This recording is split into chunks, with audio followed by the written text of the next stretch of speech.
c'était toujours compliqué pour moi de dire est-ce que je veux faire de la politique, parce que c'est une question, qu'est-ce qu'on comprend par la politique? C'est la lutte pour le pouvoir réel, soit c'est une activité qui est liée à la politique. Donc, ce que je peux dire aujourd'hui, c'est que bien sûr, je vais rester dans cette position de quelqu'un qui s'exprime, qui parle et qui a ces valeurs qui sont importantes, qui sont défendues. Mais je ne pense pas aujourd'hui que j'aurais participé à des élections, soit en Russie, soit quelque part.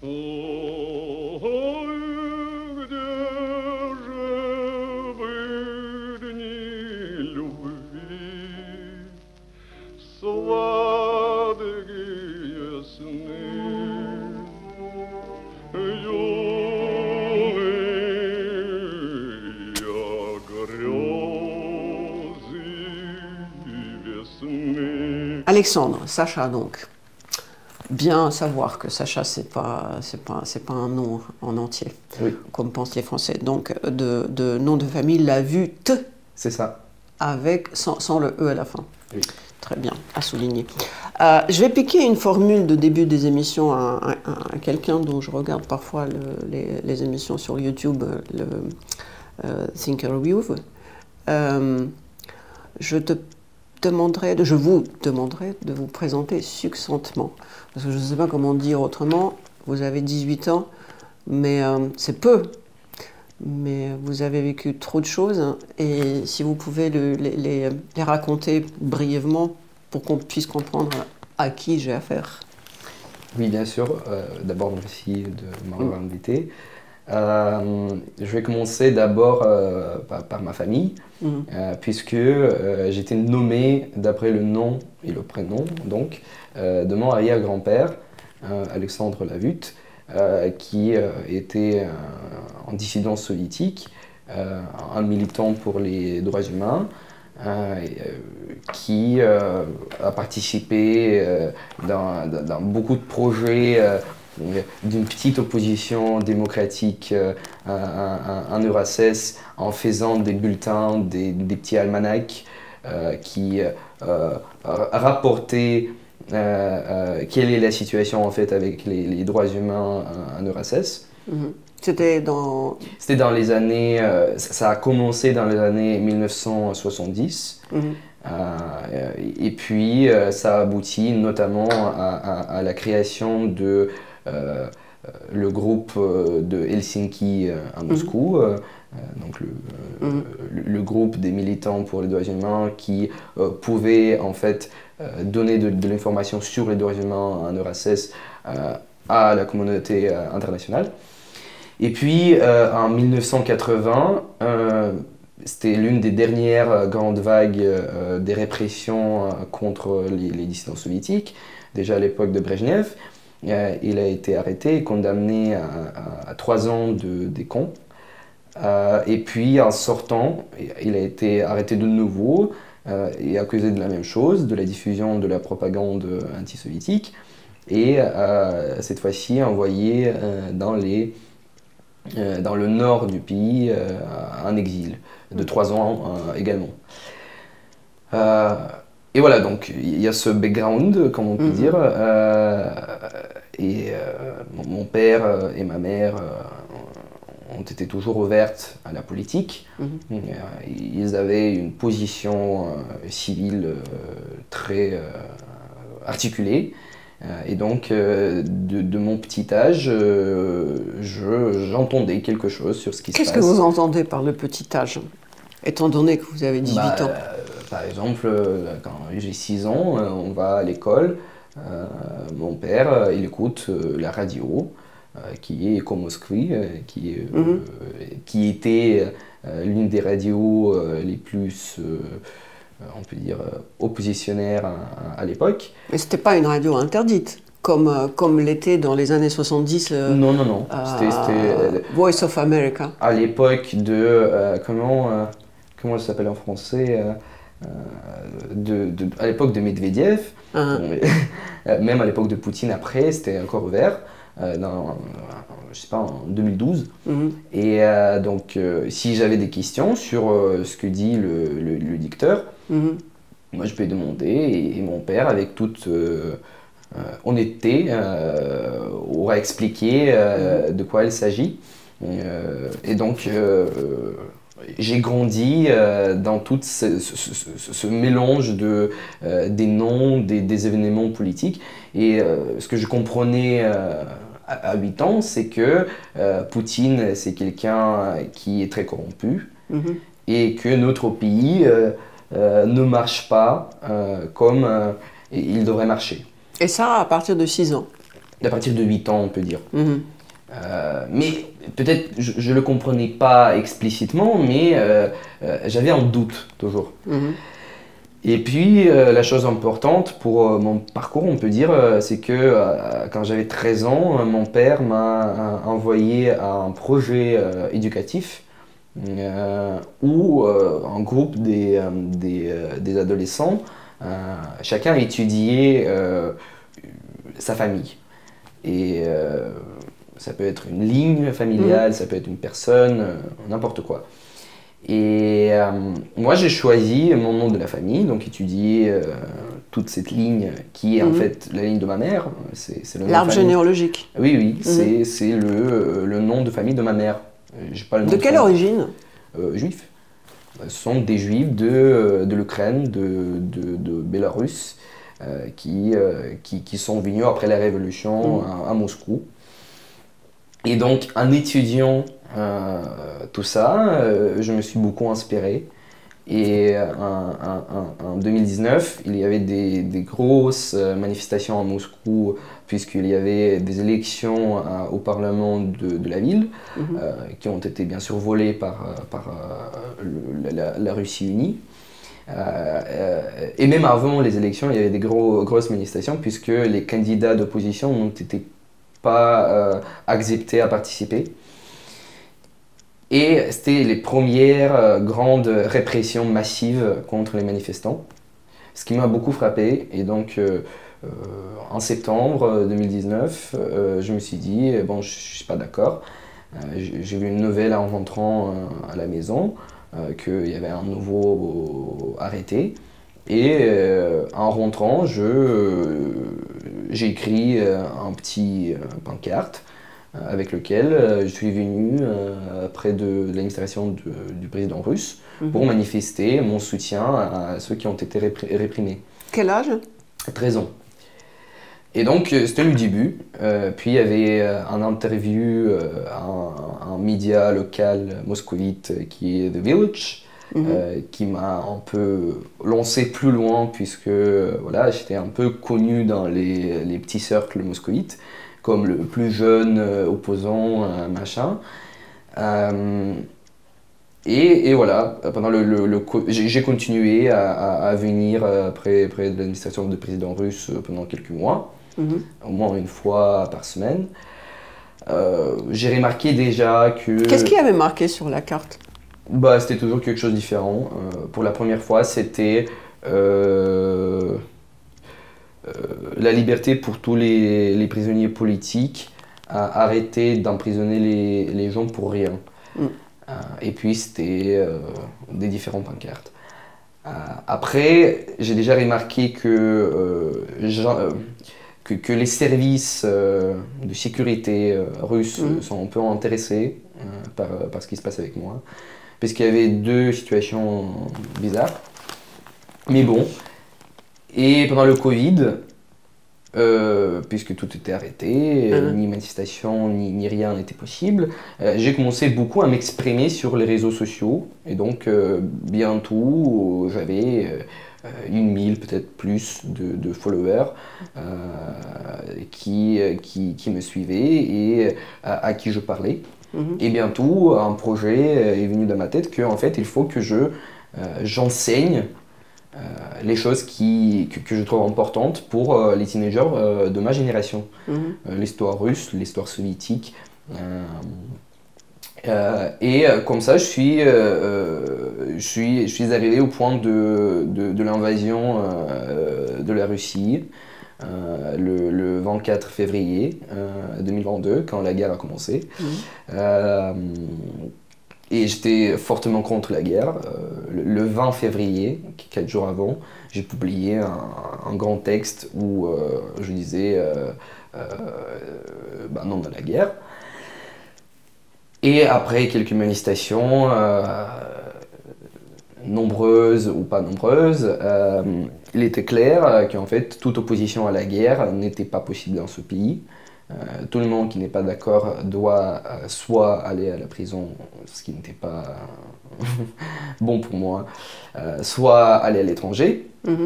Et malgré le fait que moi je voulais rester, mes parents ont bien compris qu'il faut que je me barre. Et j'ai pris l'avion le 4 mars. Seul? Oui, on est le 4 mars. Voilà, il y a 2 ans, j'ai pris l'avion et je suis arrivé à Yerevan, en Arménie, où j'ai passé quelques jours avant d'arriver finalement à Tbilissi, en Géorgie. Là-bas, j'ai passé 3 mois. Et puis, j'ai demandé l'asile politique en France.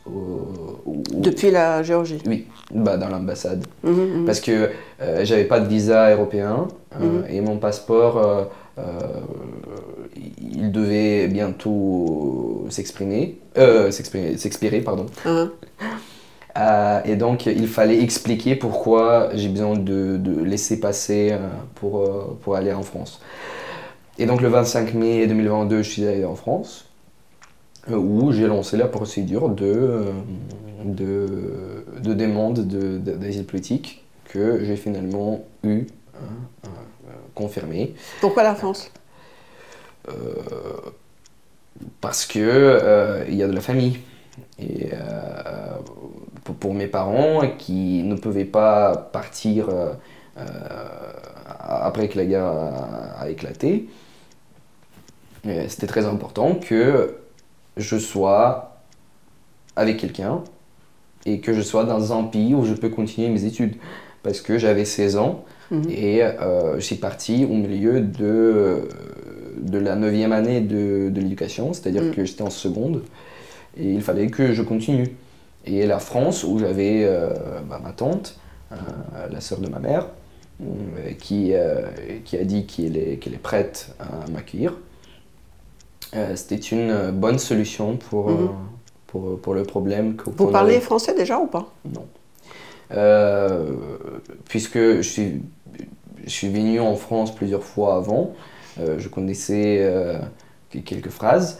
Mais je parlais pas un mot français et je dirais plus, je voulais pas apprendre. C'est-à-dire que quand ma mère est venue me visiter en juin 2022,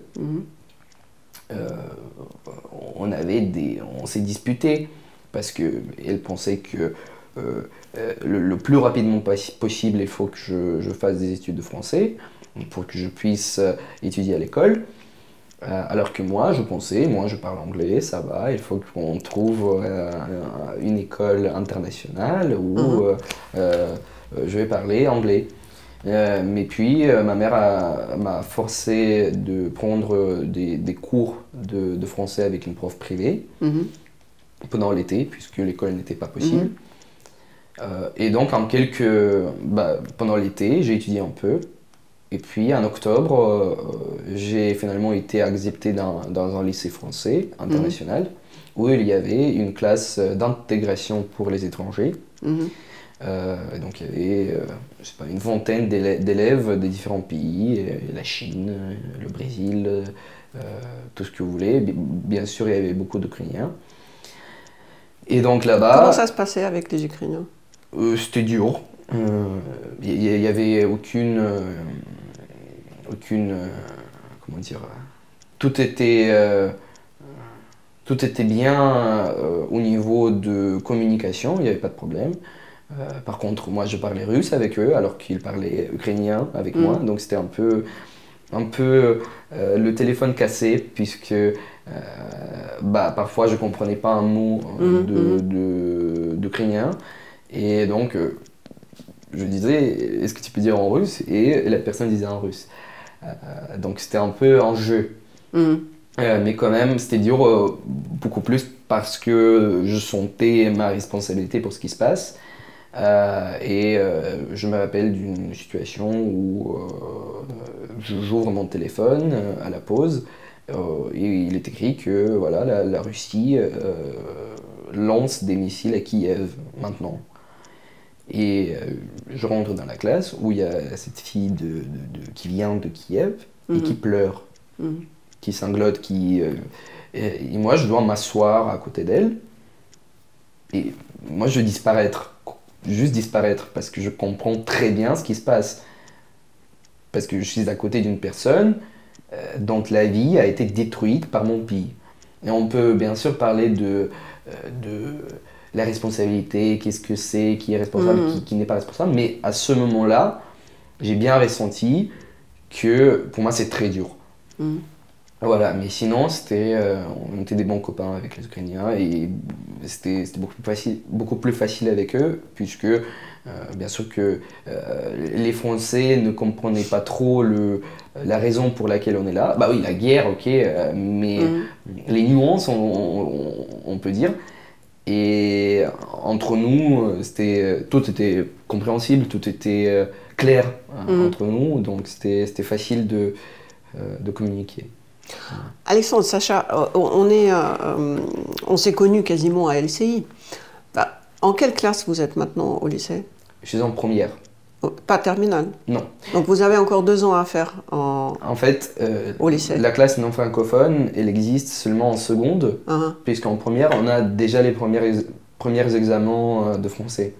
Et donc comme ça, si on a une année en seconde, c'est fait pour que les élèves puissent se préparer pour le bac. D'accord. Et donc j'étais en seconde seconde non francophone pendant 3 mois.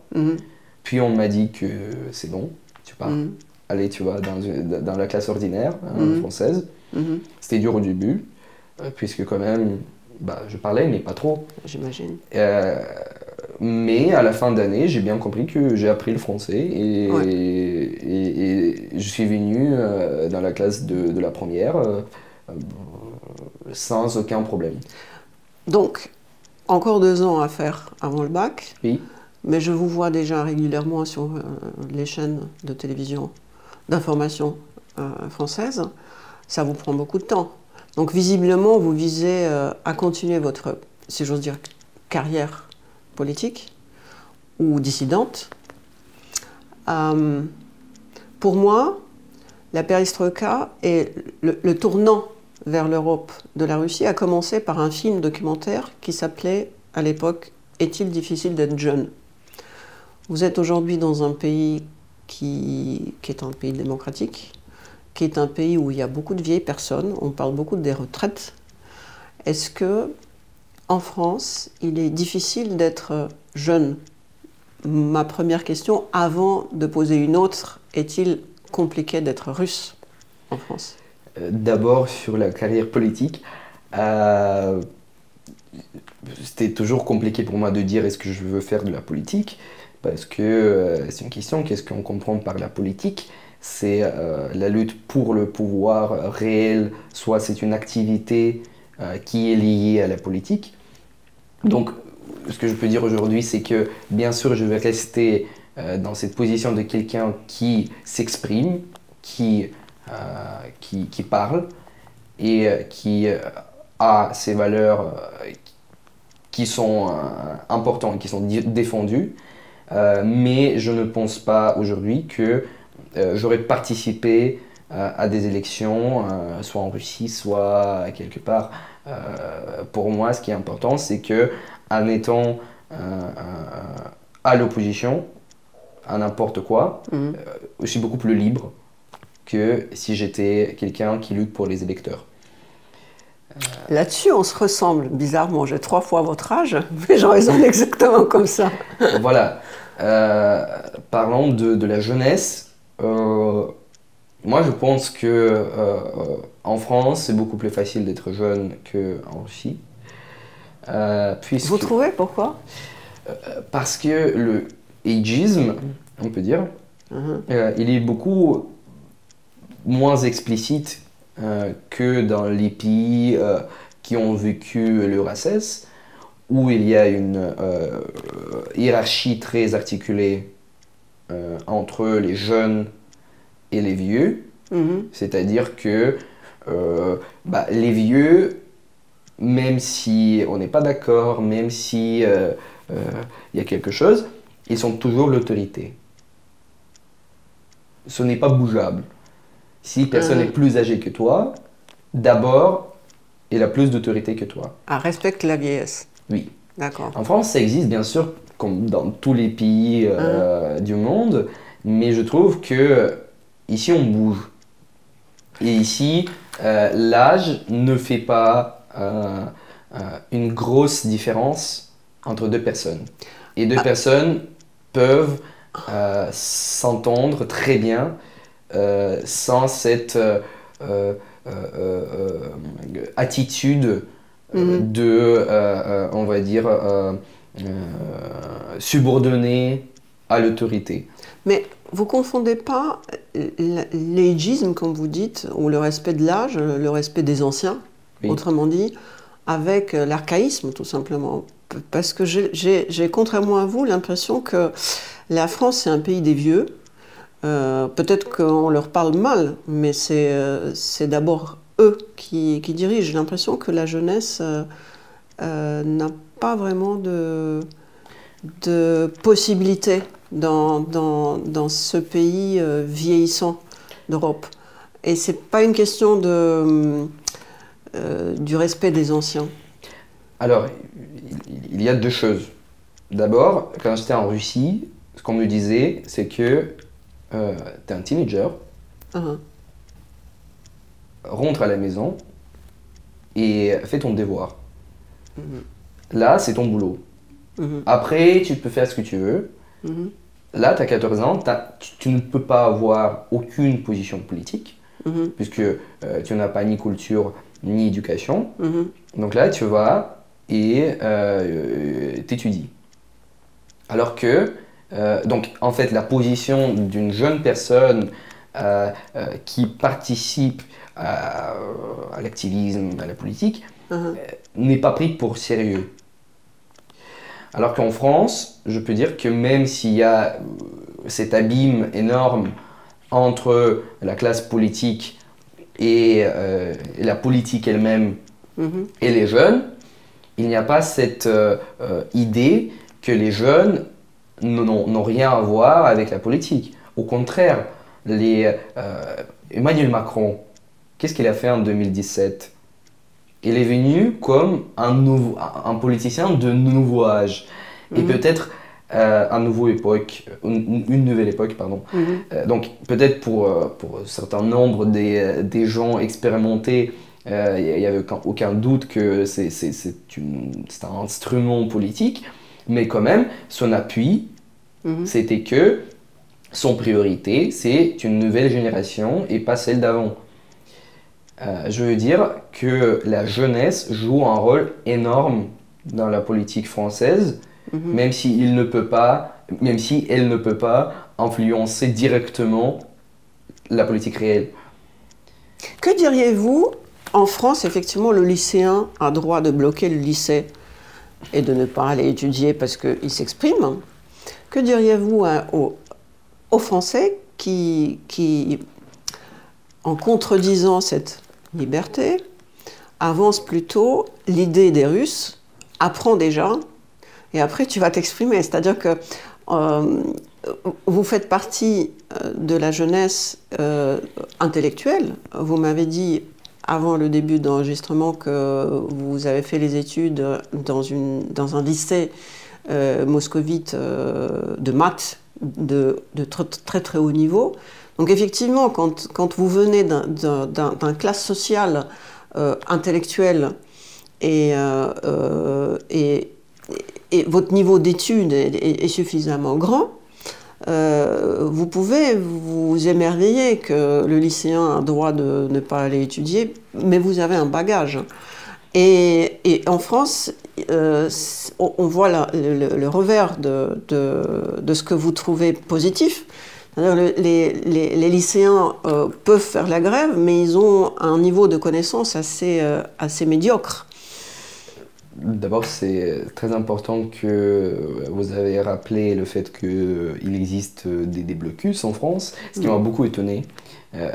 Pour la première fois, quand j'ai vu le blocus, j'y croyais pas. Les blocus des lycées? Oui, ouais. J'y participais même pour la réforme de retraite. Mais ce que je veux dire, c'est que, en revanche, il y a par exemple ce système d'absence qui m'a beaucoup étonné, c'est que même si tu es mort, même si tu es malade, même si, je sais pas, tu as cassé une jambe, tu dois être à l'école. Et si tu n'es pas à l'école, il faut que tu justifies tout ça d'une manière sérieuse. En Russie? Ici? Ah, ici? En Russie, moi je pouvais. En Russie, si je n'ai pas là pendant une semaine, la question ce n'est pas où est-ce que j'étais. La question est-ce que je peux passer mes examens? Est-ce que je peux écrire le contrôle? Est-ce que si j'étudie à la maison et puis j'arrive à l'école pour rendre les comptes, pour terminer tous les contrôles, tout ce qu'il me reste, tout va bien. Ce qui compte, les résultats, c'est ça? Oui, ce qui compte, c'est la connaissance. Le chemin qui est pris pour arriver à la connaissance et pour l'utiliser d'une manière utile. Ce n'est pas la question de l'école, c'est la question de la personne et comment cette personne utilise ce qu'on lui donne. Mais par contre, si tu vas pas à l'école et puis tu arrives et tu n'as rien à dire, bah bien sûr t'es viré. Bah oui, t'es viré. Alors qu'ici, je vois bien qu'il n'y a aucune motivation pour en fait obtenir la connaissance. Mais par contre, il y a une peur énorme d'être absent. Il y a cette compréhension que si tu es absent, ça va être dans ton dossier et ton Parcoursup, ça sera... Oui, c'est vrai qu'on appelle les parents... Enfin, ça... Donc en fait, oui, bien étonnant. sûr, il y a cette liberté politique et c'est très importante. Je trouve que même si on peut dire que les jeunes, que nous, parfois, nous ne comprenons pas les causes qu'on défend, moi je m'en fous en fait. Ce que je dis toujours, c'est que même si je ne suis pas d'accord avec quelque chose qui se passe dans les démocraties, une manifestation, quelque chose, ce qui est important, c'est que cette manifestation se passe.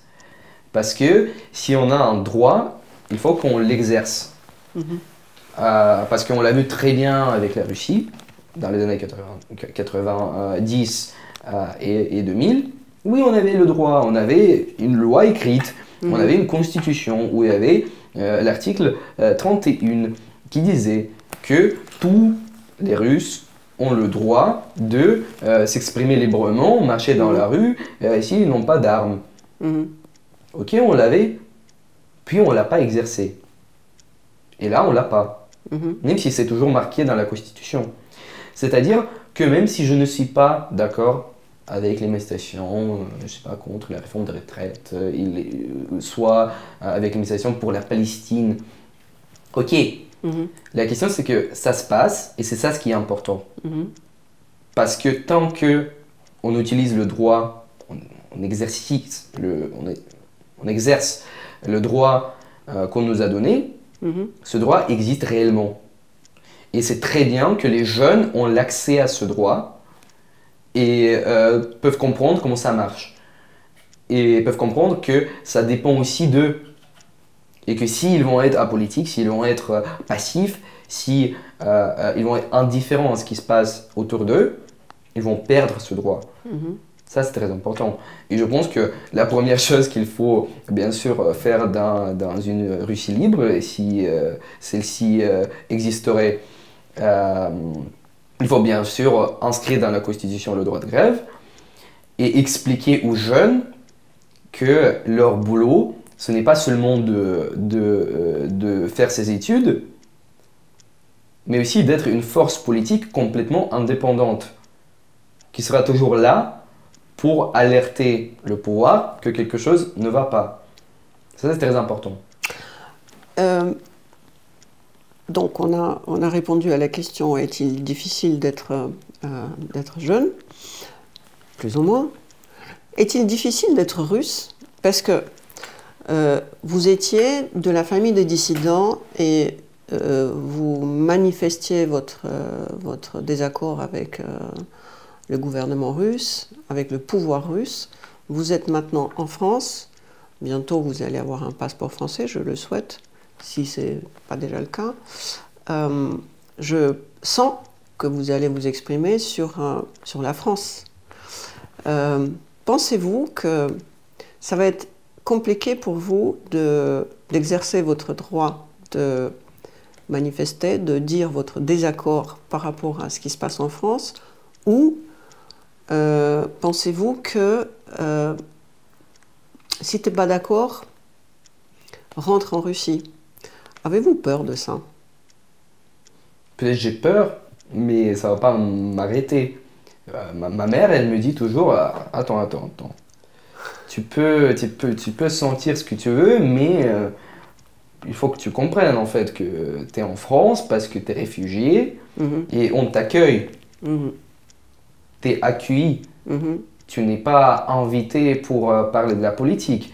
Tu es quelqu'un à qui on a donné l'éducation publique, à qui on va peut-être donner des allocations, des aides, quelque chose.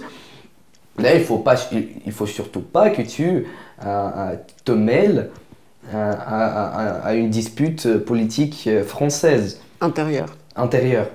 C'est juste ou c'est pas juste?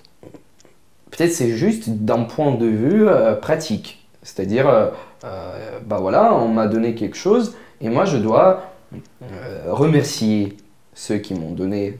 Ne pas cracher dans la soupe, on dit. C'est ça. Et à partir de quel moment on a le droit de cracher dans la soupe? Moi, je n'ai aucune intention de attaquer l'ordre constitutionnel de la France. Je n'ai aucune intention d'inciter les gens à prendre les bâtiments publics.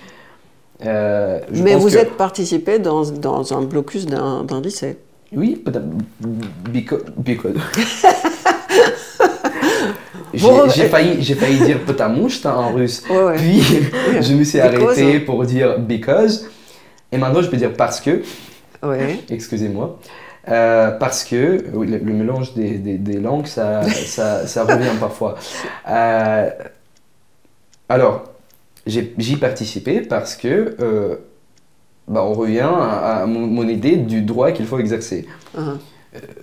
Bien sûr, dès le début, j'étais impressionné et inspiré par le fait qu'il y a une vie politique publique possible et que ça se passe devant mes yeux.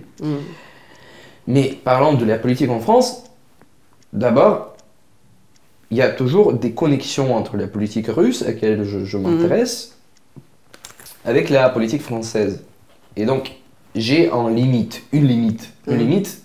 pratique et utile, où je ne suis pas un inconnu, et où j'ai des connaissances pour en parler. Donc, j'ai aucune intention de devenir un politicien français ou quelque chose comme ça. Mais je pense que si j'habite dans ce pays, et bientôt je vais payer mes impôts ici. Je dois dire qu'à vos 18 ans et à votre, pas encore terminale, mais première, vous cherchez un travail. Oui. Ce qui n'est pas commun chez les Français. Oui. Je vais travailler, je vais payer mes impôts. J'ai appris le français. Ce qui, je pense aussi, n'est pas très souvent pour les étrangers qui arrivent ici. Je pense que parfois, les gens se disent bon, bah, j'ai eu mes documents, mes papiers, ça va, maintenant je suis libre. Je pense que c'est déjà quelque chose que je respecte la langue française. Et je pense que si je suis en France, je dois parler cette langue. Je respecte les valeurs de la République. Ceux qui sont prononcés aujourd'hui dans l'espace public français. Et puis, je respecte la culture française et je l'adore. Donc, je n'ai aucun problème avec le pays qui m'a accueilli et merci à ce pays. Mais je trouve que, comme dans tous les autres pays, j'ai le droit de m'exprimer librement sur toutes les questions. Jusqu'au point où franchi une ligne rouge qui est la violence ou les humiliations ou les insultes. Voilà. Vous étiez déjà là quand il y avait des gilets jaunes? Non. Non, pas encore. Je vais quand même poser cette question parce que Je connais l'histoire. Ouais. Un grand nombre de mes amis qui sont restés à Moscou se sont divisés depuis un moment déjà. Il y en a un qu'on appelle, je ne sais pas quel terme choisir en français pour dire vatniki. C'est du coton. Du coton, c'est ceux qui sont pour le vatnik, c'est une comment ça s'appelle oui, c'est une espèce de veste. C'est une veste des délinquants de goulag, qui était remplie de coton. D'un homme bucolique soviétique russe qui pense d'une manière conservatrice. C'est ça. Voilà. Donc il y a des conservateurs qu'on nomme avec un certain mépris. D'ailleurs. Et puis ceux qui prétendent être des gens civilisés, occidentaux, etc. Eh bien, il y avait parmi les vatniki, ceux qui sont des conservateurs, des gens qui étaient assez scandalisés par le comportement de la police française et qui disaient bah, « Merde alors !» c'est comme ça qu'on traite les gens qui sont sortis dans la rue. C'est une question très compliquée parce que moi-même j'étais un peu choquée. Pourtant je suis peut-être quelqu'un d'apolitique, mais vivant en France et n'appartenant pas au mouvement des Gilets jaunes, j'étais assez étonnée par la violence avec laquelle le pouvoir français traitait les gens qui, somme toute, étaient assez pacifistes. Quelle est votre vision d'un jeune, de celui qui vient d'une vraie dictature? Comment vous voyez ça? Et vous qui faites le prosélytisme, si j'ose dire, de la liberté d'expression? Écoutez, d'abord, il ne faut pas dire que les gilets jaunes, ils sont tous les petits innocents. Je veux dire que, oui, bien sûr, c'est un mouvement qui s'identifiait pacifiste, démocratique au début, mais il faut aussi se dire qu'il y avait des actions très violentes de la part des gilets jaunes, et ce n'est pas seulement la police française qui provoquer, inciter l'escalade, l'escalation, une tension. Puis, je pense qu'il y a des problèmes avec la police française. Et il y a aussi les problèmes avec la violence des manifestants. C'est-à-dire qu'on a un paradoxe d'une démocratie où en même temps, les gens dans la rue ont le pouvoir, mais puisqu'ils ont le pouvoir, le pouvoir ne veut plus les écouter en fait. Parce que si on va toujours écouter les gens dans la rue, on va arriver à nulle part en fait. Et ce paradoxe, je pense, il était aussi à l'origine des émeutes qu'on a vues en juin 2023. Où il y avait ce jeune Naël qui a été brutalement tué par un policier. Et donc après, les gens des banlieues, des quartiers, ont commencé à bouleverser l'ordre public républicain. Mais la question, elle est pour moi où? C'est qu'en même temps, moi je suis pacifiste si on parle des manifestations politiques. C'est-à-dire que je n'accepte pas la violence qui émane des manifestants. Je trouve que la violence, c'est un excès qu'il faut éviter à tout prix jusqu'au dernier moment. Mais on va me répondre, cette violence qu'on a vue en juin 2023, il est arrivé du fait que le pouvoir a oublié ces quartiers. Que les gens ont crié, ont parlé, ils s'adressaient au pouvoir. Mais personne ne les a entendus. Et puis la seule chose qui était restée à ces gens-là, absolument oubliés dans ces quartiers, dans la pauvreté, dans la misère, dans la maltraitance de la police, c'était de brûler les voitures. Et en même temps, dans ma tête, il y a cette chose que, à tout prix, il faut éviter la violence, il ne faut pas brûler les voitures, il ne faut pas attaquer les policiers. Mais aussi, je me demande qu'est-ce que moi j'aurais fait si j'étais à la place d'un gars de banlieue qui a vu qu'un garçon de même âge a été tué par un policier, personne ne fait rien. Qu'est-ce que j'aurais fait? Et surtout avec le background russe, où toute manifestation paisible, on sait que ça donne rien. Non, mais je veux dire, même si j'étais français, qu'est-ce que j'aurais fait à la place de ce jeune homme qui n'est pas entendu par le pouvoir français? Peut-être j'aurais brûlé une voiture. Donc en France, avec les dérives démocratiques et tous les problèmes qui sont posés par cette démocratie, la question de violence n'est pas si évidente pour moi. Et moi, je n'ose pas encore dire une position concrète parlant de ça. Je veux dire que toujours, il y a des provocateurs de la part de la police française, et toujours, il y a des provocateurs de la part des manifestants. Comme dans le cas des Gilets jaunes, comme dans le cas des Black Blocs avec la réforme des retraites, ou encore des émeutiers de juin dernier. Mais pour moi, je ne vais pas parler de ces gens-là. Ils peuvent faire ce qu'ils veulent, parce que moi, je ne comprends pas encore comment réagir à ça. Mais pour moi, les actions violentes n'amènent à rien. Et ils tournent les gens qui pourraient s'intéresser à une cause défendue, ils tournent ces gens à regarder quelque chose d'autre. Puisque quand on voit l'agression, la violence de la part des manifestants, on pense, mais pourquoi faire? Les gens de ma génération, je rappelle que j'ai 3 fois votre âge, plus même,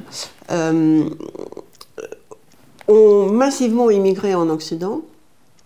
Et j'ai vu qu'au bout de très peu de temps, ils étaient déçus.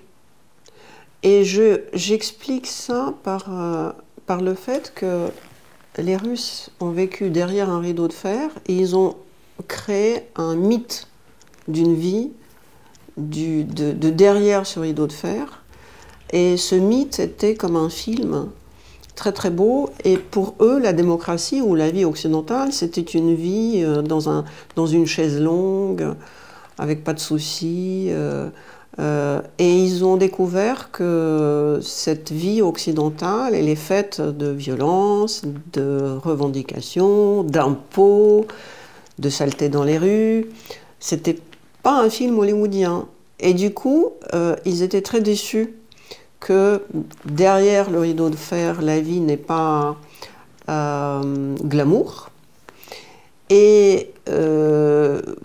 Et du coup, ils sont revenus je ne dirais même pas qu'ils sont revenus en arrière en Union soviétique.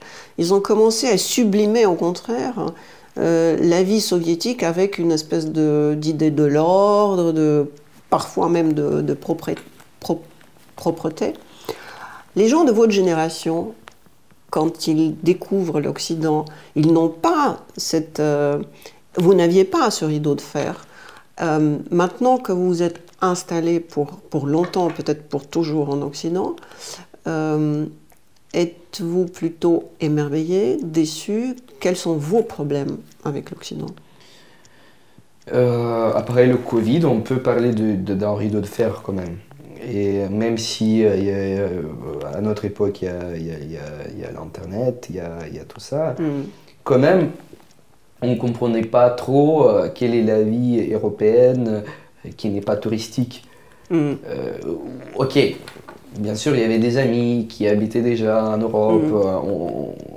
On comprenait beaucoup plus des choses que des teenagers des années 80 en URSS. Mais quand même, il y avait cette mythologie aussi créée autour de l'Europe. Quand je suis arrivé en France, bien sûr, j'étais émerveillé et je pensais que voilà, la vie en rose et la liberté, l'égalité et la fraternité devant mes yeux. Je ne peux pas dire que je suis dessus après 2 ans ici. Non, bien sûr que non, puisque pour la première fois dans ma vie, j'ai participé dans un Pride. Ce qui était absolument impossible en Russie. Et je vois bien quand mes amis qui sont des personnes LGBT ouvertes, qui arrivent en France et qui voient ça également, ils disent mais waouh! Mais bon, oui, il y a partout il y a des problèmes. Mais en France, on peut dire ce qu'on veut vraiment. Mais je suis convaincu qu'en France, il existe une liberté réelle d'expression, une liberté réelle d'être soi-même, et une liberté en fait de toutes les idées politiques qu'on peut avoir dans notre tête. Bien sûr, cette liberté n'est pas parfaite. Nommez-moi un pays dans le monde où la liberté est parfaite, si on ne parle pas des pays scandinaves, où je pense personne n'intéresse à la politique. Mais la France, c'est un pays qui bouille, un pays où les choses bougent. Et c'est ça ce qui est important, c'est que la Russie, ce n'est pas seulement un pays qui va instaurer une dictature, qui va commencer une guerre. C'est surtout un pays qui va en arrière. C'est un pays qui a choisi à tourner le dos, qui n'est pas peut-être un pays, il faut quand même diviser le peuple russe de Vladimir Poutine, mais Vladimir Poutine et ses proches, ils ont choisi de tourner leur dos à l'Occident et à un monde qui bouge et qui marche. Ils ont décidé d'aller vers l'autre sens. Alors qu'en France, comme dans toute l'Europe, même avec toute cette menace des forces d'extrême droite, même avec tout ça, je crois que le plus important marche. Le pays bouge. Et la France bouge. Et c'est ça ce qui est le plus important. Et donc, c'est ça à quoi je tiens et qui me laisse espérer que la France ne va pas aller en arrière, mais va continuer à aller tout droit. Puisque ces gens-là, depuis 1789, ils savent ce que c'est de faire une révolution qui ne sera pas le retour au point du début, mais sera une ouverture d'une nouvelle voie. Voilà. Il y a des gens, des philosophes, j'ai découvert les philosophes ukrainiens qui me plaisent beaucoup parce que ils sont différents de ceux qui se disent philosophes russes, contemporains je veux dire. Donc ils parlent de l'idée de la liberté qui, dans un monde occidental, est tourné vers une liberté de la personne physique. Je m'exprime, tu es libre de coucher avec qui tu veux, de choisir la couleur de tes cheveux, d'être rock'n'roll, mais tu es pas tellement libre que ça par rapport à l'État. Et que plus on te donne cette liberté individuelle, plus tu es esclave de l'État. Encore davantage quand on parle de la technologie qui est de plus en plus menaçante. De cette technologie qui au départ était positive, mais qui vire davantage dans le contrôle total. Que pensez-vous de ça? Parce que la Russie, c'est un pays où individuellement vous n'avez aucune liberté, c'est-à-dire que vous n'avez pas la possibilité d'être ouvertement homosexuel ou ouvertement rock'n'roll, mais en Russie, il y a une forme d'anarchisme et une forme de...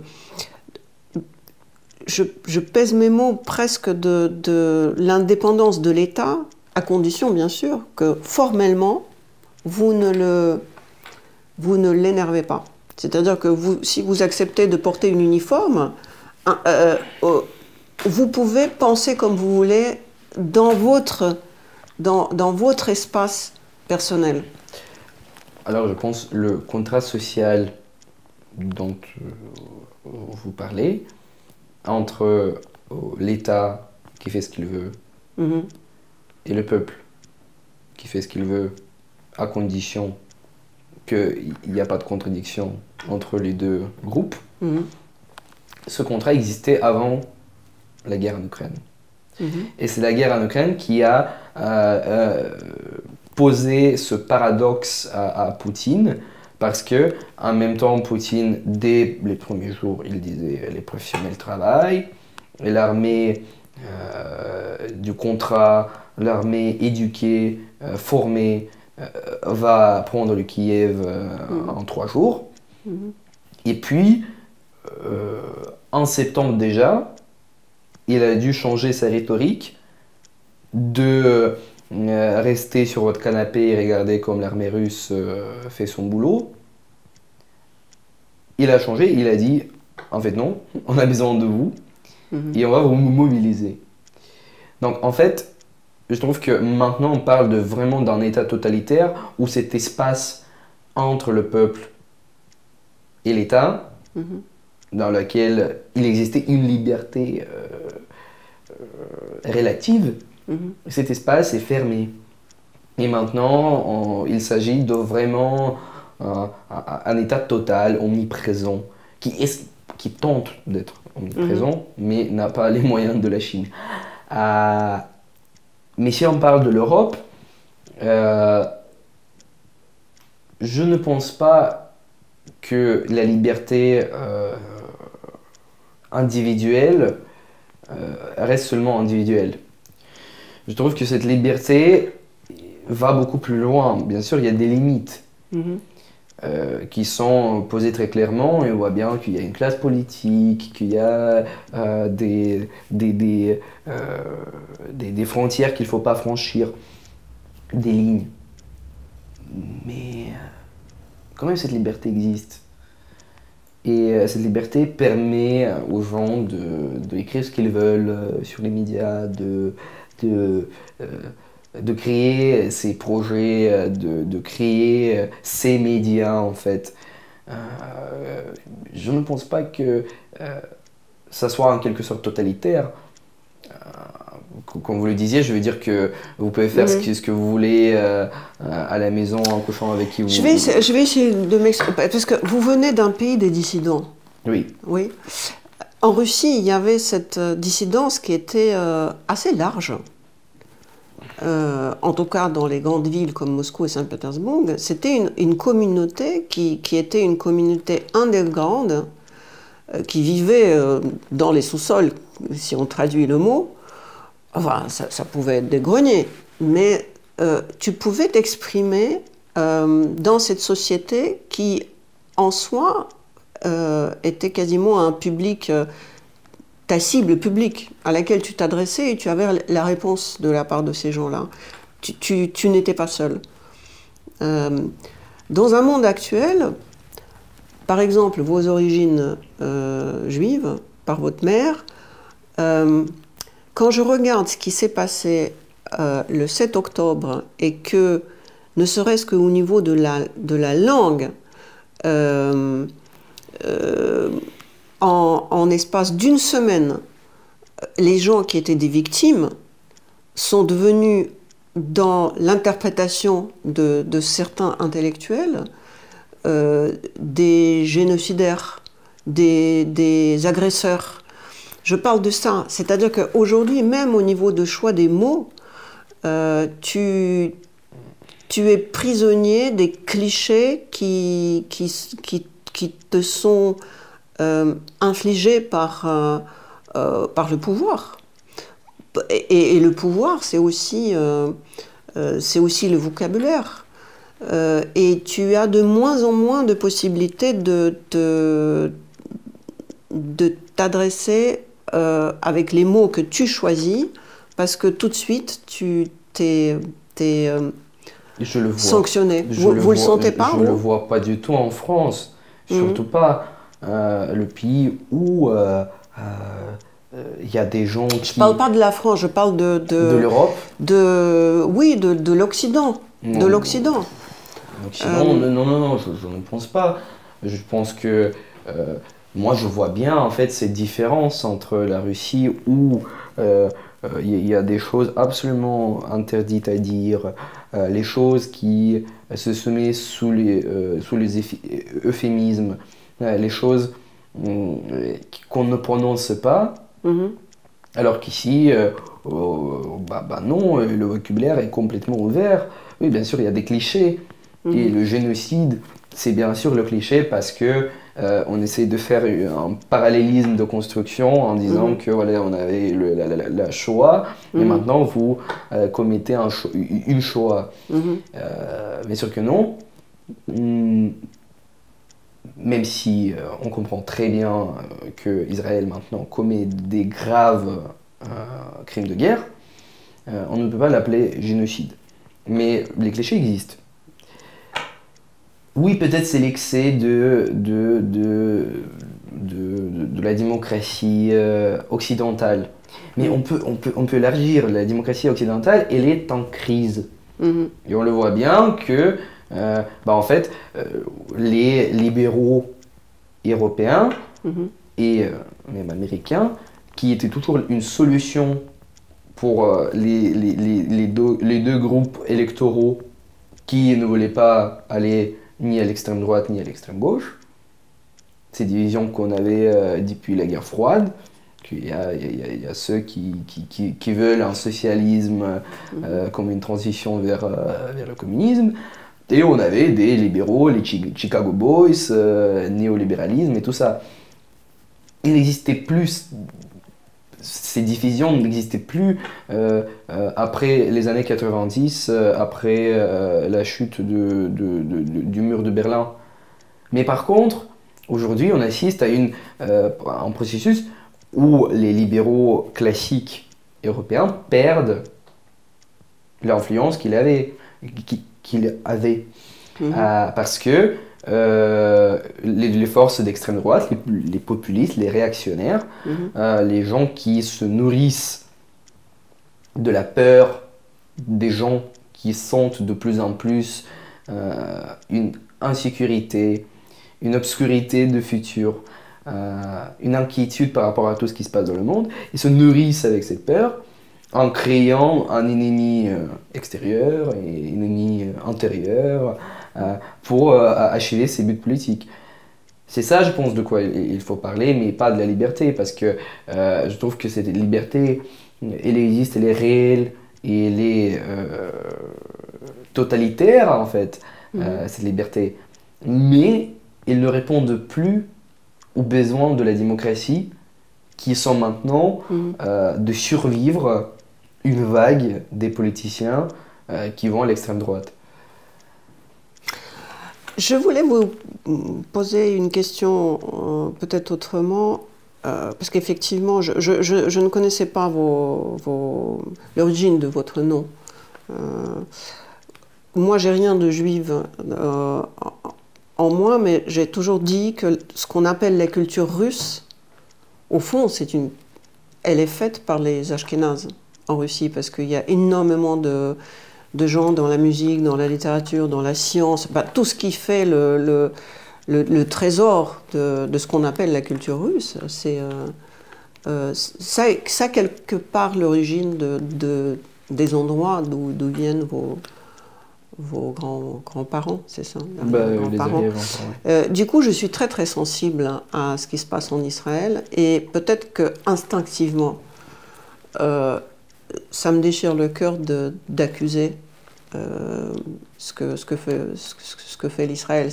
D'autant plus que quand on parle de la guerre entre les Russes et les Ukrainiens, on est intransigeant et on dit qu'il faut qu'il aille au bout et qu'ils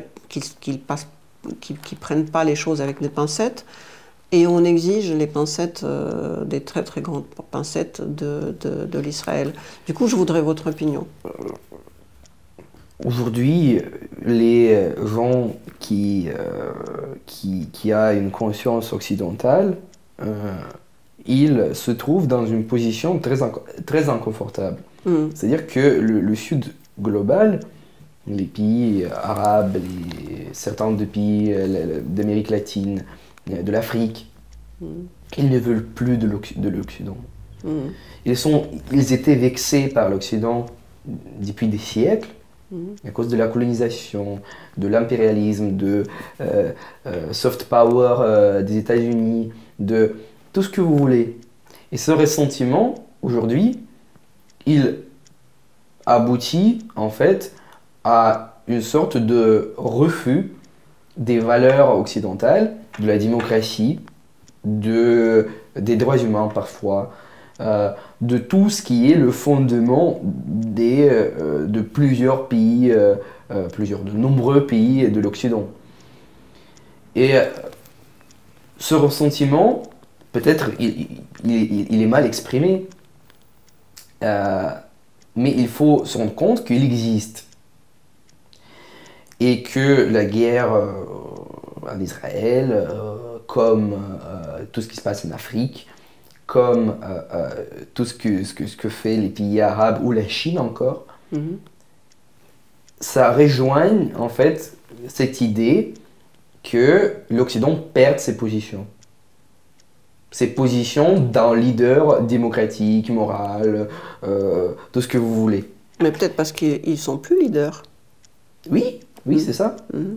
Et donc, il faut comprendre qu'on part d'une période de notre histoire qui est post-guerre. On a vu la plus grande bataille dans l'histoire de l'humanité et on a appris les choses. Et les forces qu'on a vues à la fin de cette guerre, ils ne sont plus les mêmes. On n'a plus les États-Unis qui ont gardé leur industrie et qui l'ont développée jusqu'aux cieux. On n'a plus cette Europe qui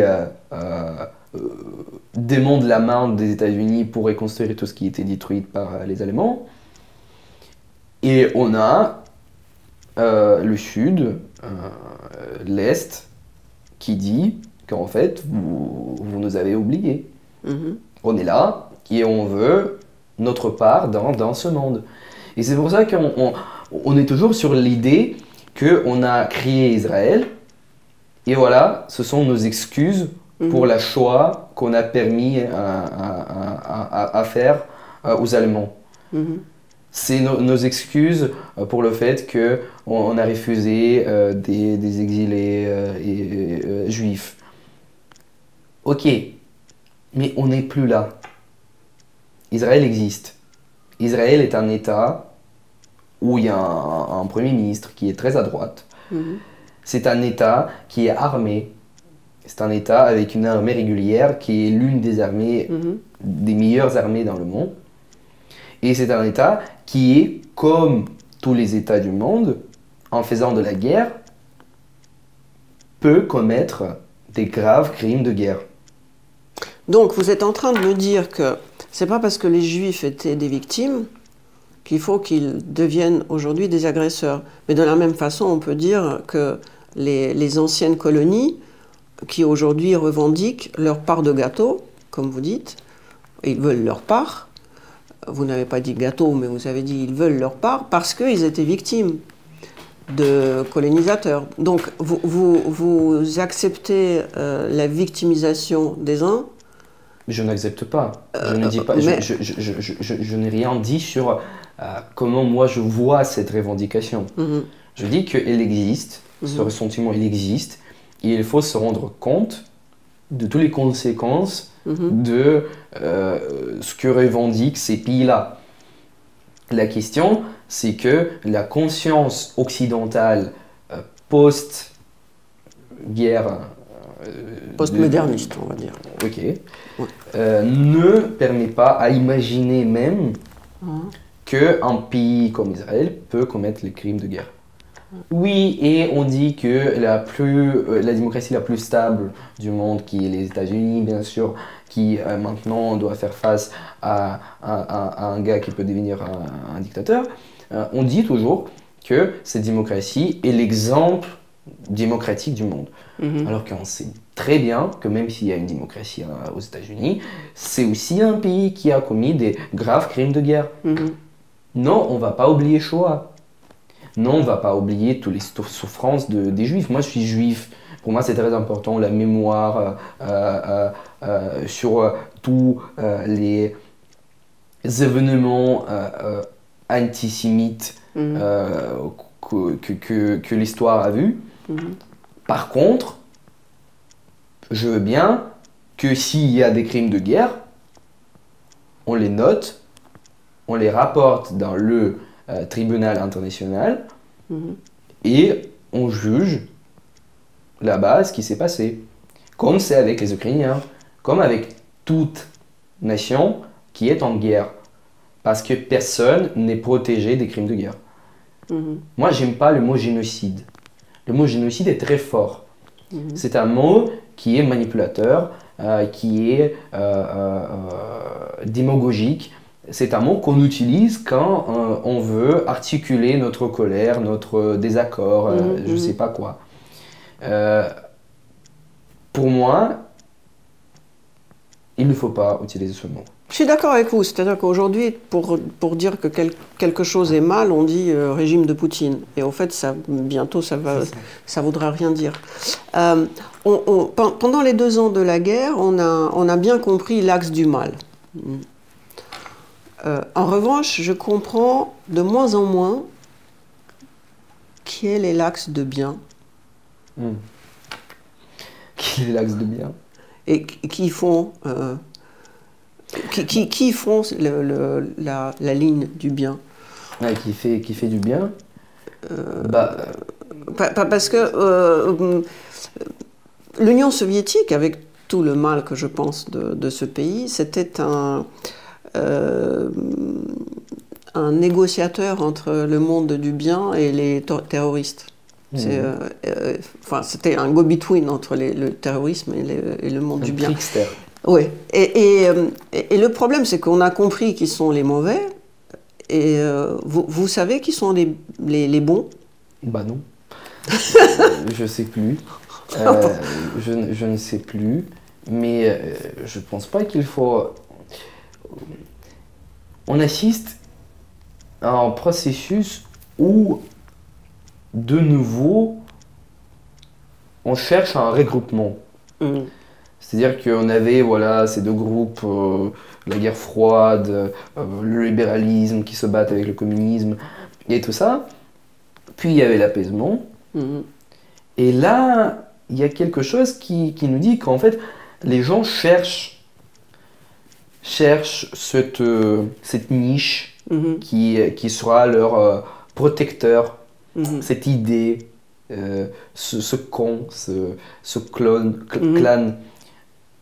Moi, je pense que le plus bon qu'on peut faire, c'est d'être soi, de ne pas soumettre sous un absolu, et de continuer à voir le monde d'une façon complexe. Parce que je trouve que quand on simplifie les choses, on se perd. On se perd, on perd l'objet de notre intérêt. La simplification n'amène jamais à rien. À bien, pardon. Donc, et à rien. Donc le vieux slogan, fais ce que tu peux et advienne qui pourra. Oui. Et surtout, complexifie. Toujours, il faut essayer, même si la chose est simple comme je ne sais pas quoi, il faut se dire, mais est-ce qu'il est si simple? Mais Sacha, avant Oui. Quand on a pris un café, vous m'avez dit le contraire. Je vous dis que ce qui m'emmerde, c'est que on m'oblige de vivre dans un monde noir et blanc, et donc il n'y a plus de nuances. Solzhenitsyn disait que le monde n'est pas si simple que ça, et aujourd'hui c'est devenu une insulte. Quand quelqu'un dit c'est pas si simple que ça, tout de suite on dit ah, donc t'es du côté des mauvais, parce qu'au contraire c'est simple. Soit tu es avec nous, soit tu es contre nous. Comment faire? Non mais quand on a parlé avec vous, je parlais de l'espace public. Dans l'espace public, tu dois être noir et blanc. Il faut être compréhensible. Pour être compréhensible, malheureusement, il faut trouver un demi-tone, un demi-couleur. Merde, on est gris du coup. C'est pas possible. Je refuse de vivre dans le gris. Moi, je trouve que dans le privé, avec soi-même d'abord, il faut rester complexe. Mais si on parle de... Par exemple, nous, on a parlé de la télé. On n'a pas beaucoup de temps pour y parler. On n'a pas beaucoup de temps pour développer sa thèse. Elle doit être compréhensible, frappante. Et il doit marquer quelque chose dans la tête de la personne qui l'a entendu. Donc, il faut bien sûr essayer de complexifier même en public. Et c'est très bien que vous le faites, c'est courageux. Mais, par contre, les gens qui sont des anouds, comme on dit en russe, les gens qui... des anneaux, il faut tout de suite traduire, parce qu'après je vais oublier de mettre la traduction.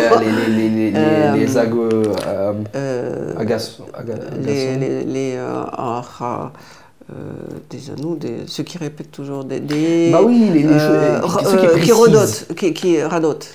Oui, qui précisent chaque fois et tout ça. Ils vont pas être entendus.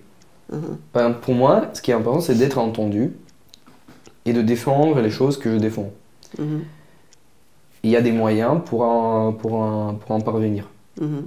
Mais par contre, dans ma tête, même si aujourd'hui, peut-être j'ai dit beaucoup de choses qui sont absolutistes, qui sont noirs et blancs, dans ma tête, après que je les ai dit, je me demande chaque fois, est-ce que c'est vrai que j'ai dit?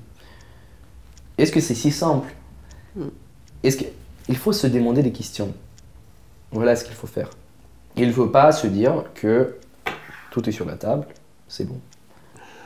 On a accepté un monde athéiste, et on a l'impression que je suis athée. Mais on a l'impression que sans les 10 commandements, ça ne marche pas trop. Mon exemple préféré, c'est Le Seigneur des Anneaux. Il faut que je lise ça, parce que tout le monde... C'est drôle, c'est que les Russes, dans les chaînes Telegram, toute l'opposition russe cite Les Seigneurs des Anneaux comme une espèce de référence. C'est devenu un Vieux Testament, un Nouveau Testament, je ne sais pas, mais c'est devenu un testament. Expliquez-moi. J'ai pas lu ni regardé. C'est pour ça. Moi, j'ai lu un peu, mais ce qui m'intéresse, c'est pas le masterpiece, c'est pas le chef-d'œuvre, mais la raison pourquoi elle a été faite. Pourquoi? Parce que Tolkien a bien compris, après la Première Guerre mondiale, qui était une sauvagerie, et puis après la Deuxième Guerre mondiale, qui était la sauvagerie encore plus explicite, articulée, il a compris qu'il faut revenir aux valeurs simples. Qu'il faut en fait, après un mélange comme ça, il faut avec les doigts expliquer ce qui est bien et ce qui est mal. Et c'est pour ça qu'il a créé un conte. Un conte, une histoire simple qui est dite pour les enfants. Parce que l'humanité, dans certains moments de son histoire, a besoin d'un rappel très simple. Ce qui est bien, ce qui est mal. Peut-être aujourd'hui on assiste à un nouveau besoin de Seigneur des Anneaux ou de livre du film qui se rappelle de ce qui est mal et ce qui est bien. Pourquoi on a honte de dire qu'on a simplement un besoin de retour vers la religion? Parce qu'on va se faire bouffer par le monde qui a une religion vivante, comme le monde d'islam. Et nous qui refusons la religion comme l'opium du peuple, finalement, n'avons plus la simplicité de morale. La religion et la foi, c'est des choses différentes. Je ne parle pas des rites. Je parle des 10 articles qu'il faut... Enfin, comme vous Ces dites. 10 articles peuvent être interprétés et utilisés par n'importe qui, avec n'importe quel but. La question, c'est que chaque personne a un dialogue avec soi-même. Et dans ce dialogue, il y a la foi qui peut venir aider dans un moment dur où on ne sait pas quoi faire. Mais pour les autres, cette foi n'est pas articulée avec les 10 articles. Et pour cela, peut-être, il faut parvenir à un rappel. Mais je ne pense pas que la religion, on dit bien la religion, qui est l'ensemble des différentes pratiques, des différentes valeurs, des différentes normes, sera toujours le rappel de ce qui est le mal et ce qui est le bien. Parce que pour chaque religion, on peut trouver 10 points où ça a servi au bien et 10 points où ça a servi au mal. La question, c'est la foi, toujours. Vous en avez? Peut-être je saurai après. Maintenant, je ne sais pas. Mais je me considère comme agnostique. Voilà. Ah, donc vous avez un doute. Bah, montre-moi un Dieu, je vais y croire. Moi, j'aime à dire que je ne crois pas en Dieu, mais je sais qu'il existe. Un jour... Il y a ceux qui disent qu'il faut pas croire au Dieu, il faut l'adorer. Il y a un autre truc qui m'a marqué quand on a pris un café. Je vous ai posé la question si vous étiez sous contrat avec une chaîne de télévision et vous m'avez dit, même s'il me propose, j'accepte pas parce que j'aime pas l'idée d'être payé pour ce que je dis. Voilà quelque chose qui m'intéresse beaucoup. Parce que c'est vrai que chez les Russes, tout ce qui est intellectuel, regardez par exemple tous ces écrivains qui, au nom de la liberté, renoncent à leurs droits d'auteur. Et d'ailleurs, c'est toujours ce qui m'a séduit chez les Russes, c'est que dès qu'ils écrivent un livre, ils le mettent tout de suite sur le net gratuitement. C'est un lieu commun chez nous. Enfin, chez les Russes. Les intellectuels trouvent toujours une façon de gagner leur vie en faisant quelque chose. Tout ce qui est intellectuel, par définition, est souvent gratuit. Ou en tout cas, on ne demande pas à être payé. Contrairement à ici, quand je suis venue il y a quelques dizaines d'années, j'étais très étonnée que les artistes disent mais non, il faut que je sois payé. Moi je dis mais t'es artiste ou t'es un bourgeois? Et c'est encore une question que je me pose. Le fond de ma question, vous voulez garder la liberté de penser parce que du moment où vous êtes payé, vous n'êtes plus libre. Et avant une émission, j'ai parlé avec une journaliste politique qui m'a raconté que il y a des candidats à l'élection présidentielle en Amérique qui sont bien meilleurs que ceux qu'on voit, qui sont déplorables à mon sens, les deux, mais ces meilleurs candidats n'ont pas d'argent. Qu'en pensez-vous? De l'argent, de la liberté et de la pensée. Si on parle de l'argent, moi je pouvais rester en Russie terminer mes études à une bonne école et puis aller travailler, je sais pas, quelque part où je gagnerais beaucoup d'argent. Beaucoup d'argent, oui. Parce qu'en Russie, maintenant, puisqu'il y a plein des cerveaux qui sont partis, il y a beaucoup de place pour ceux qui veulent gagner de l'argent. Moi, je pouvais le faire. Moi, je me suis dit que plutôt je serai dans un pays libre où je peux m'exprimer librement que je serai payé pour un boulot dans un pays totalitaire. Donc, il faut quand même souligner, parce que souvent en France, on ne comprend pas ça. On a l'impression, enfin, en France, on continue de dire que en Russie, c'est la vie qui est médiocre. Donc, vous confirmez qu'aujourd'hui, quelqu'un qui est intelligent et bosseur, il peut gagner énormément plus que le salaire moyen français. Bien sûr.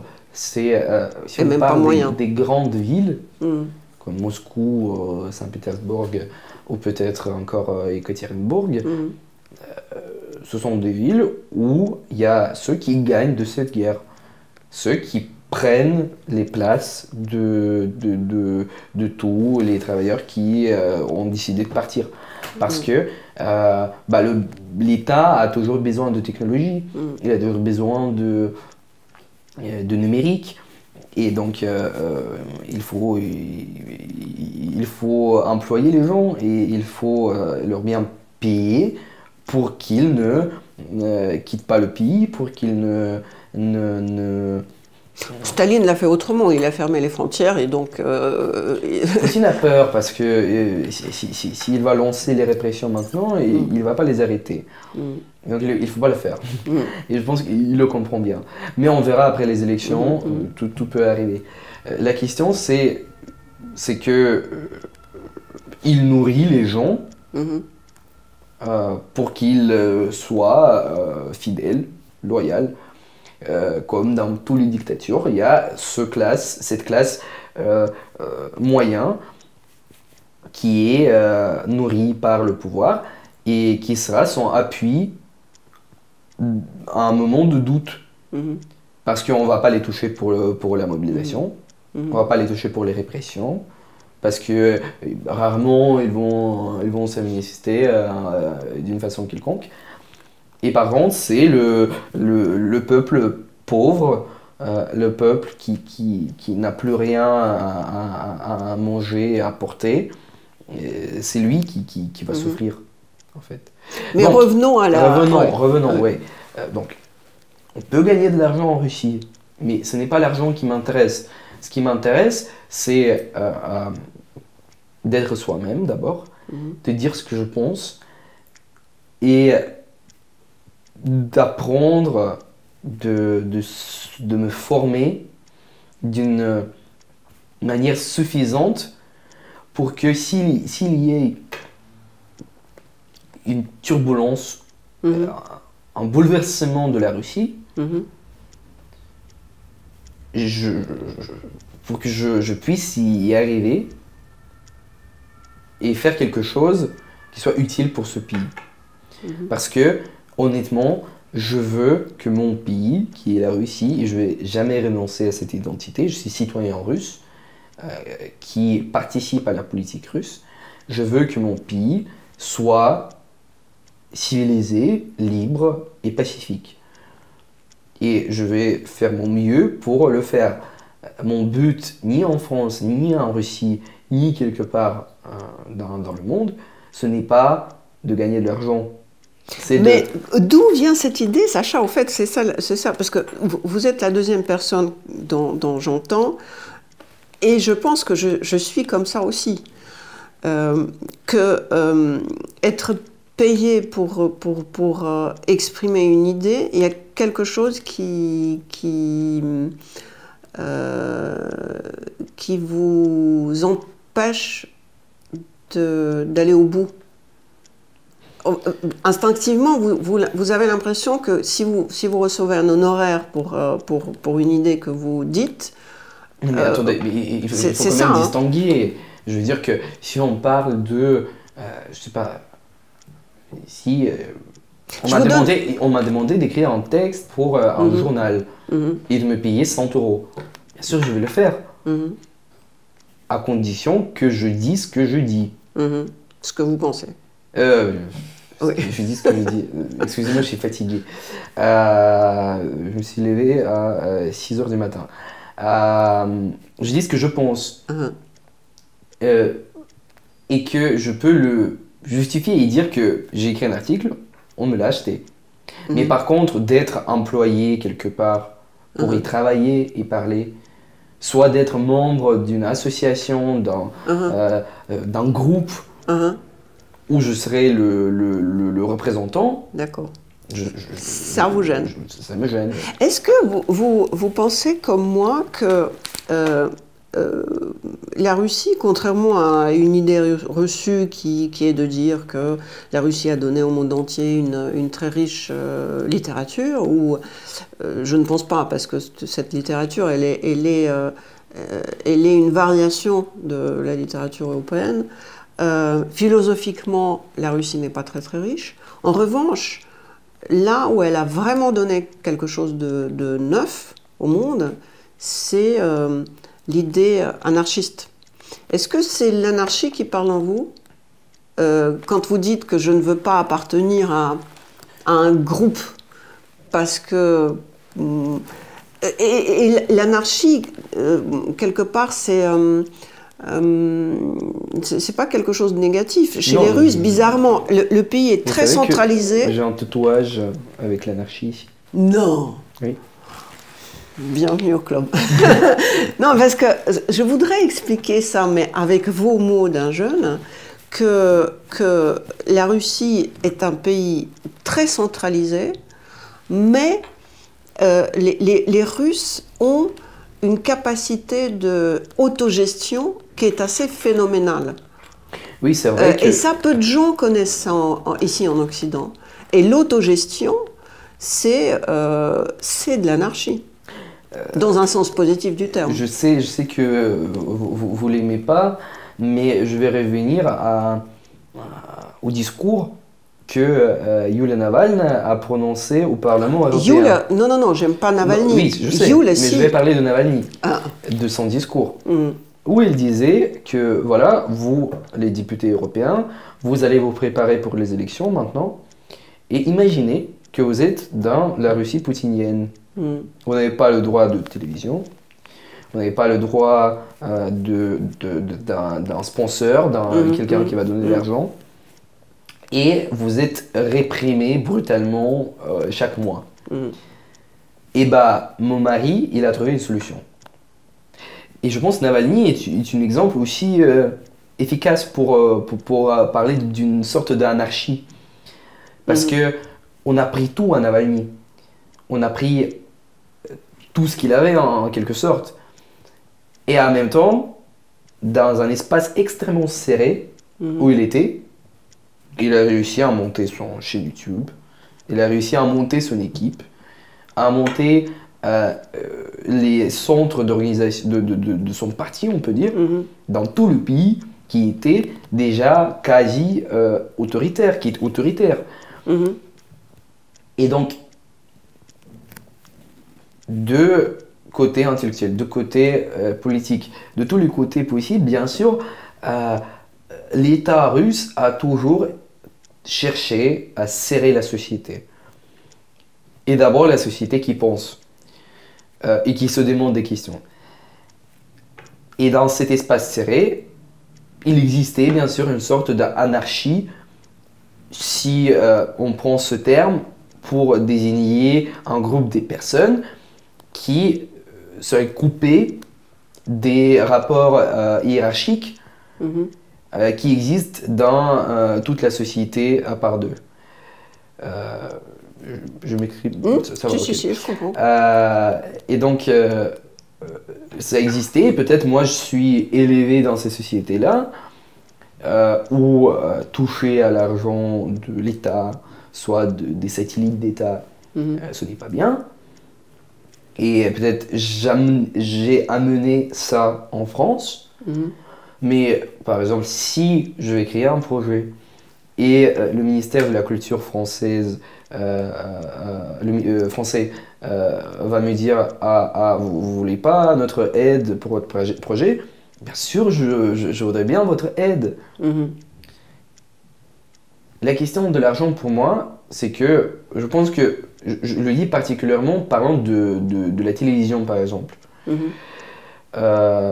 Si je fais quelque chose que moi j'ai inventé, moi je dis, j'articule, et on m'aide avec de l'argent, bien sûr, vous êtes bienvenus.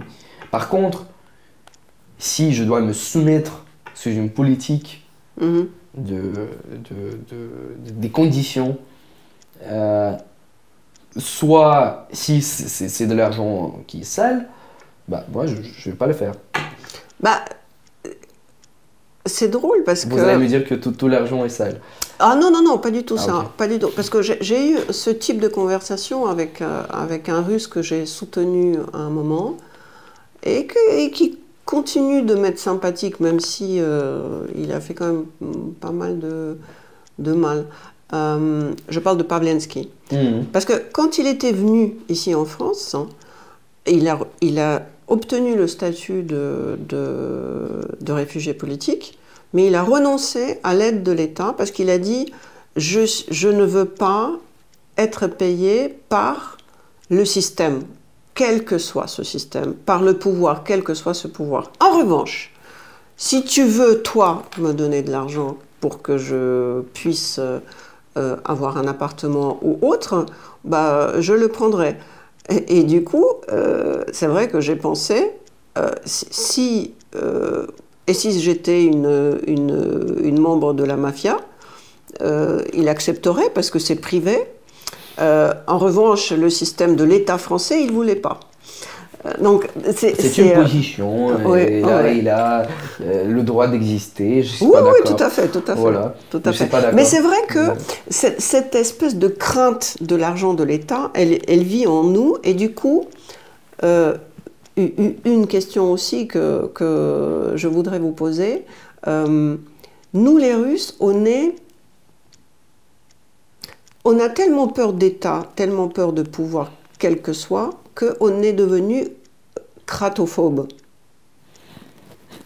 Est-ce que c'est une maladie qui peut nous nuire une fois à l'étranger? Pourquoi je parle de ça? Parce que la Russie, les Russes, aujourd'hui, c'est devenu des...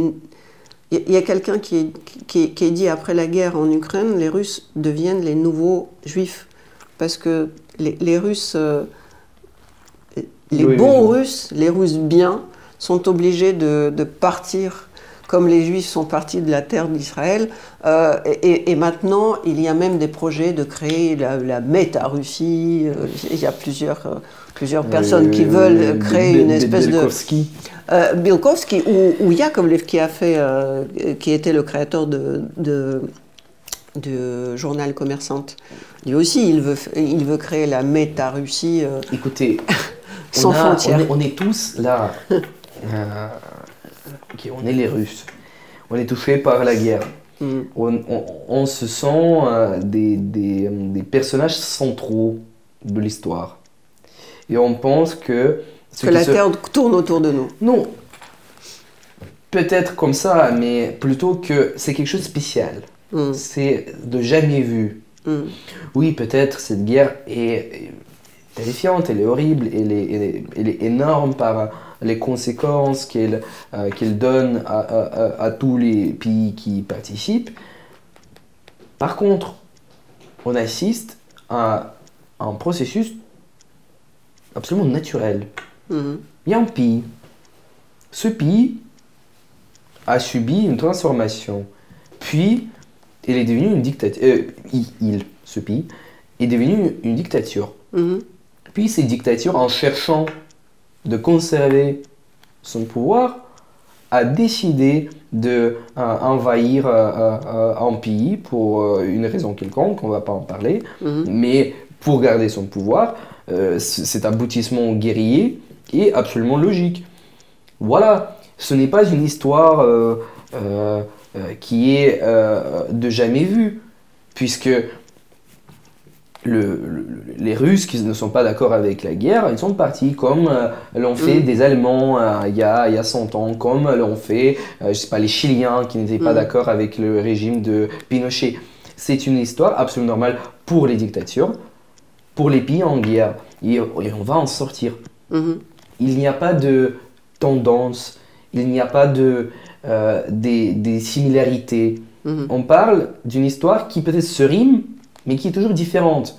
Et en même temps, il faut voir que ça va marcher comme toujours. Voilà. Je pense que la Russie va marcher comme toujours. Comme tous les pays. Dans la vie ici, enfin, vous allez dans 2 ans avoir votre bac. Vous avez une idée de vos études supérieures Je suppose que moi, je pense que la guerre va continuer. Hein. Bah, on ne sait pas parce que je pense que Poutine, quand même, il cherche à avoir, comment dire, à congeler le conflit. Le conflit. Mais oui, je pense que la guerre va continuer. Surtout, la Russie ne va pas tellement changer qu'on puisse y revenir. Mais moi, je pense que il faut que j'étudie ici. Est-ce que je veux étudier ce qui soit utile pour moi dans l'avenir? Donc, j'aimerais bien étudier les sciences politiques, soit à Sciences Po, mais c'est un peu des ambitions, soit à la Sorbonne, parce que Paris 1, Panthéon, c'est une bonne école. Mais je veux aussi se dire que je ne sais pas ce qui va se passer. Je vais vivre ma vie ici. Peut-être j'aurai de la famille ici.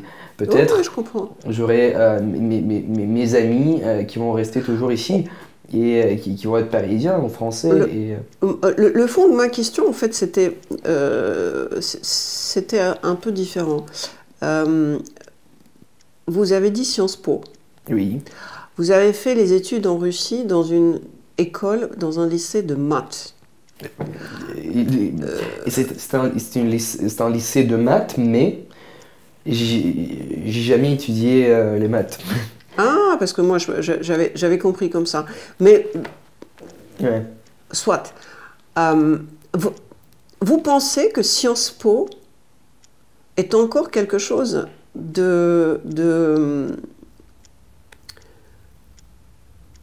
utile?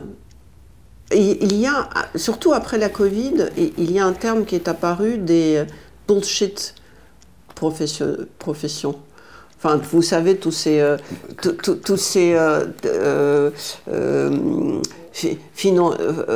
l'école de finance, on a compris tout d'un coup qu'il y a des vraies professions et puis des professions à la noix.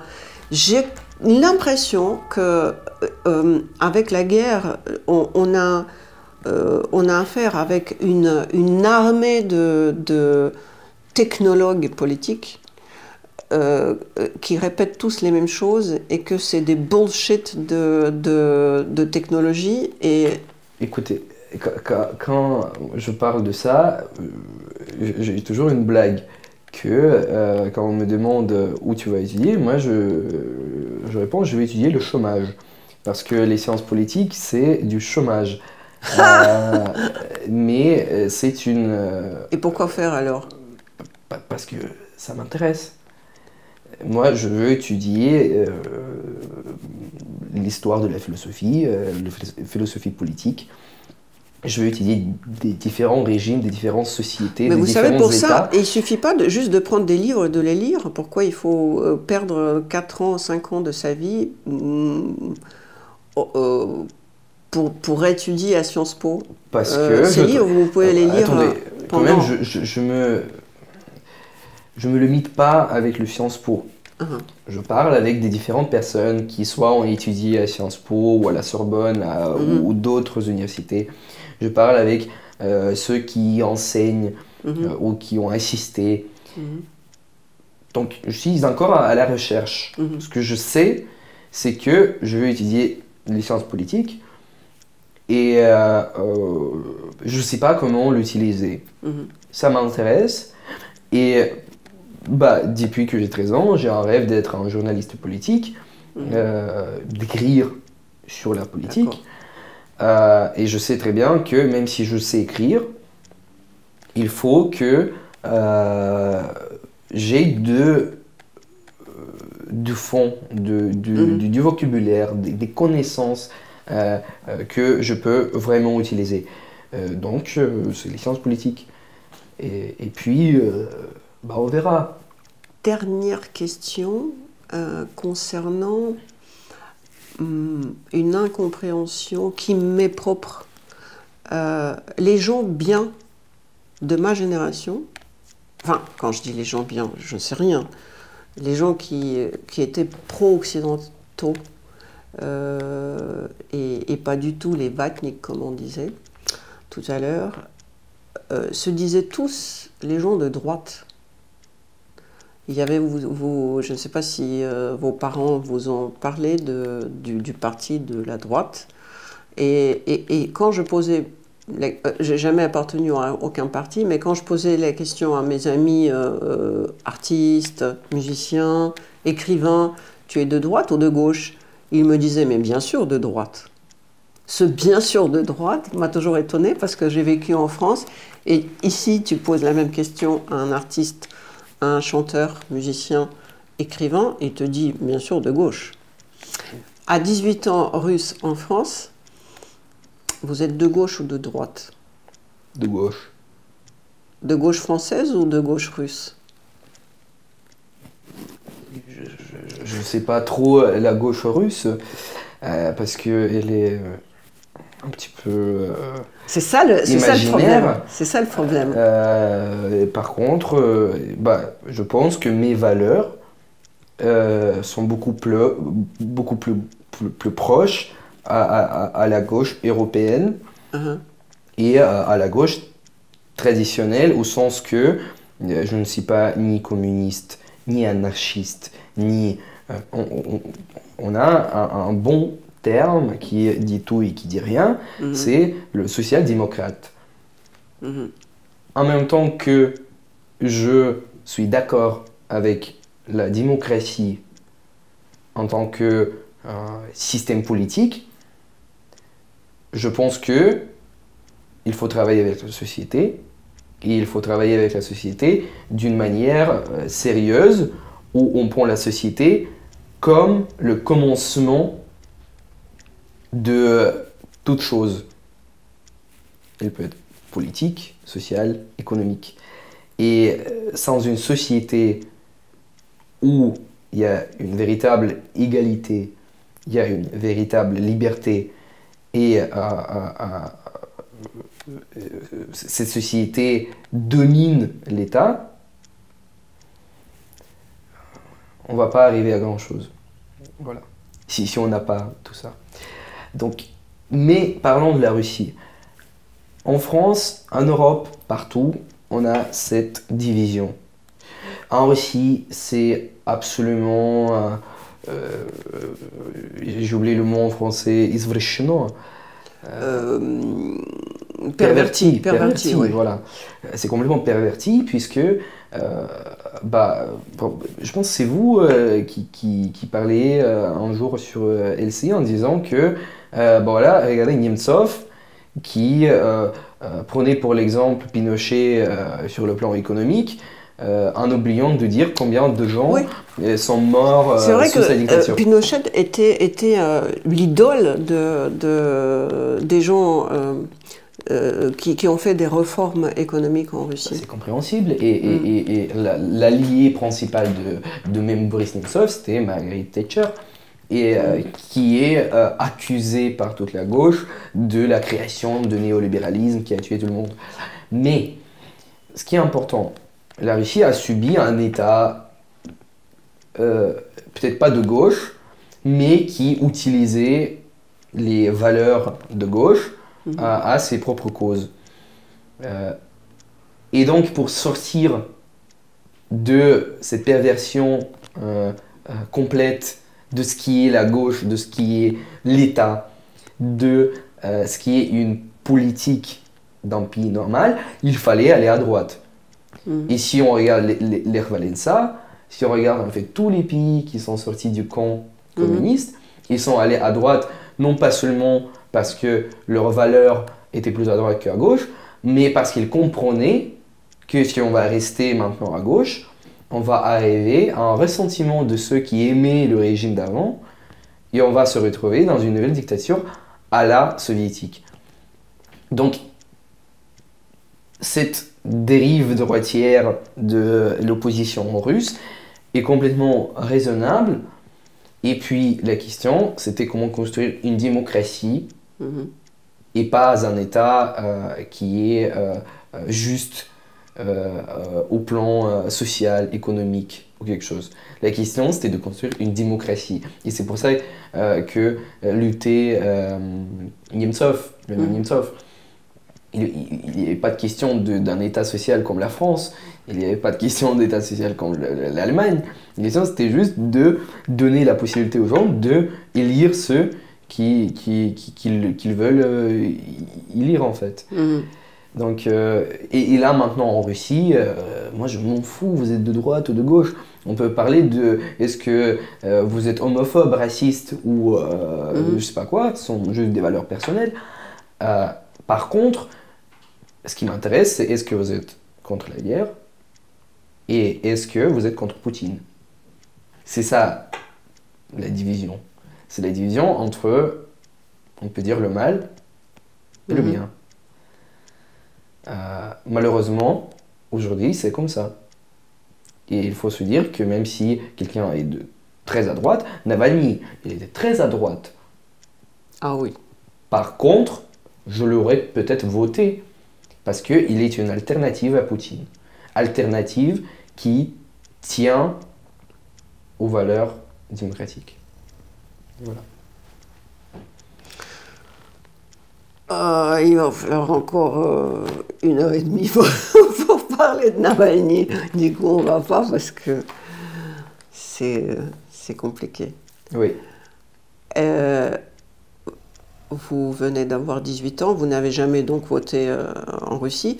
Vous pensez prendre la carte électorale en France? Malheureusement, je ne peux pas franchir la frontière de l'ambassade russe, puisque l'ambassade russe est un territoire russe sur le sol français.